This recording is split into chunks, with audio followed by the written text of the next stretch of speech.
Howdy folks, here's Hillbilly Samurai. This is going to be a video on how to clean a bluegill. So bluegill filleting 101.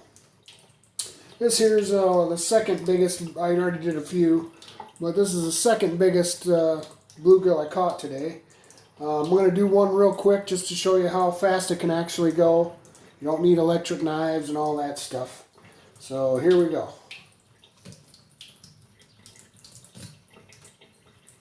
You want to clean your knife off of fish scales that stick to it almost after every cut, so you can have a nice cut. Otherwise it dulls your knife and you won't, it'll redirect the edge to where you can't get a good cut. Got a rib in there, cut a rib out. Sometimes you'll miss a rib or two, but you can just go back and get it.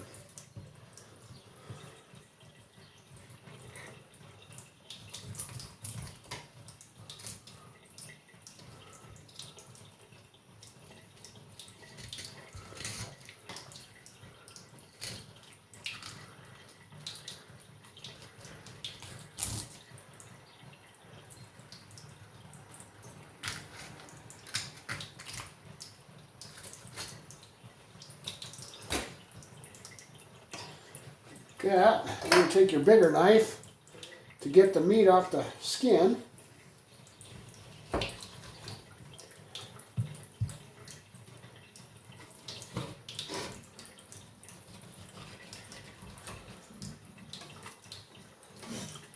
Like so. Just a little bit of cleanup. There's a mud vein, I call it a mud vein on there, and you can get off, but feel if you got any ribs. But there's also little pin bones, or Y bones, I call them pin bones, that run about that long right next to the main hunk of meat, the back meat, that you can cut out. So you make a little Y cut like that. You can use that for crawdad bait in your crawdad traps, which I'd use, and it works great. The crawdads love that. There you go. 2 bluegill fillets, right? Nice and quick. No big deal. Now I'll do a little bit. I'll do one that's a little bit more instructive on how I'm doing it.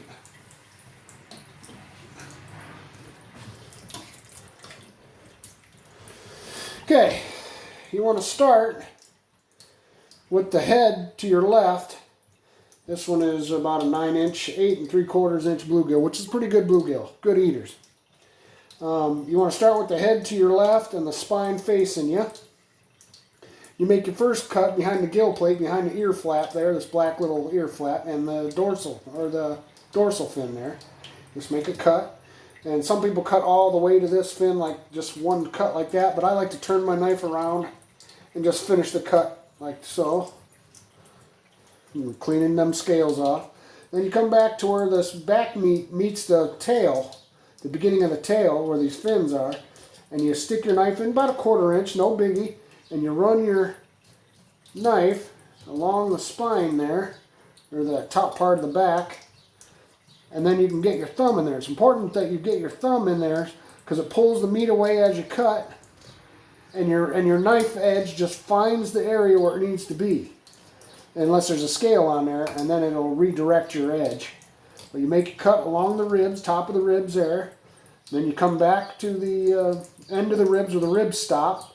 You poke all the way through, and you give a sawing action and cut through the tail. Then you come back and you hit them ribs to get that little end piece. Make a cut there. Some people, and then you just go along the ribs, just like that. Some people cut through the ribs and they cut them out afterwards.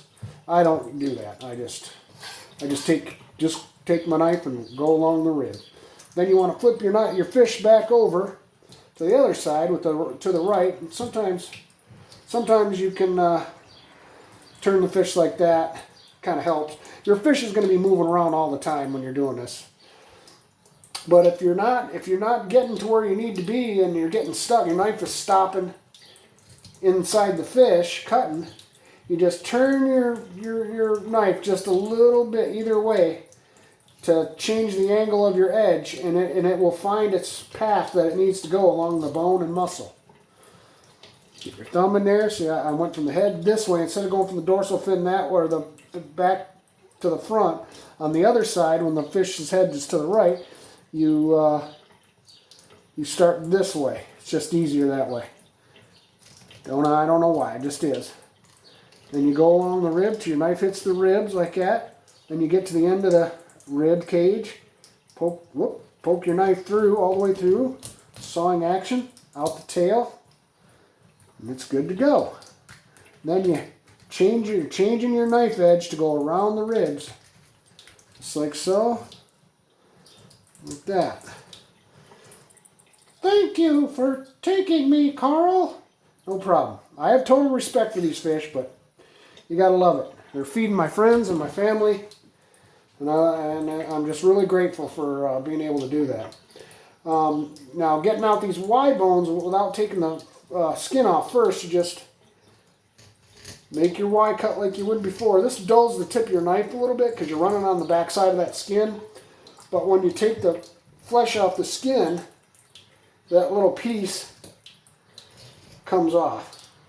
Some people do it this way, and it changes up. I do it both ways. I take the skin off first and then take it off. And sometimes I don't. Sometimes I do it like this. Like that. See how that popped off for your crawdad bait? Whoa, whoa, whoa. Don't knock the camera over, Carl.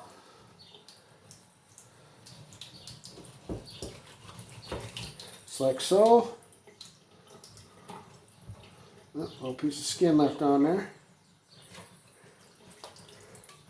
And then you can clean them up a bit and get that like top mud, I call it a mud vein, get that off of there.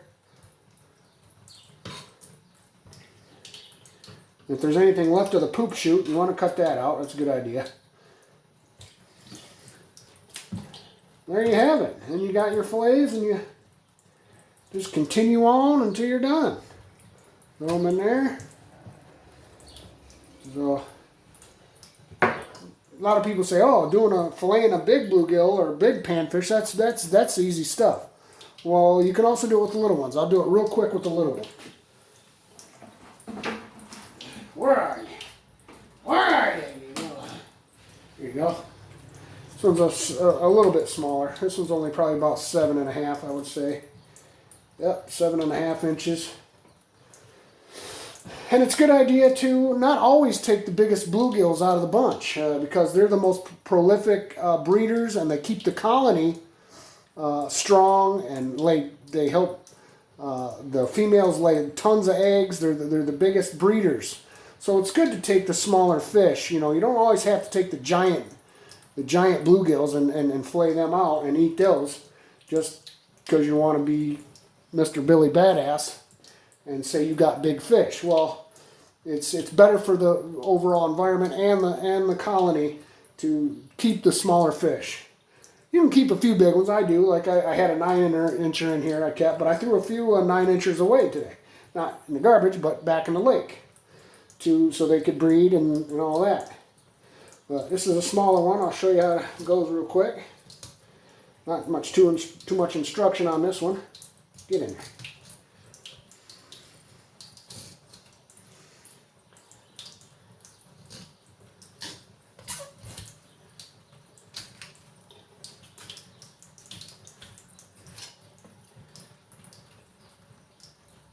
Got the rib in there, see?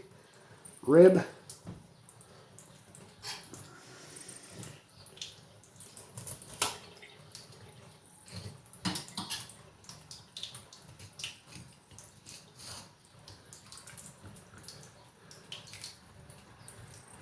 Get in there. See, I'm using my thumb to separate it, and it just pops right off. That was kind of gross. There you go.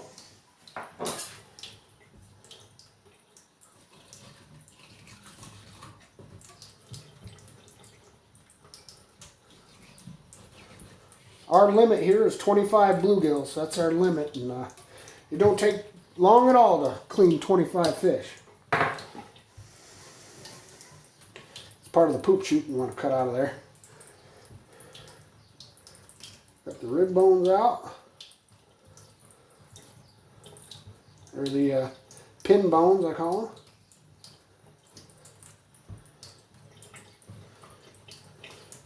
There you go.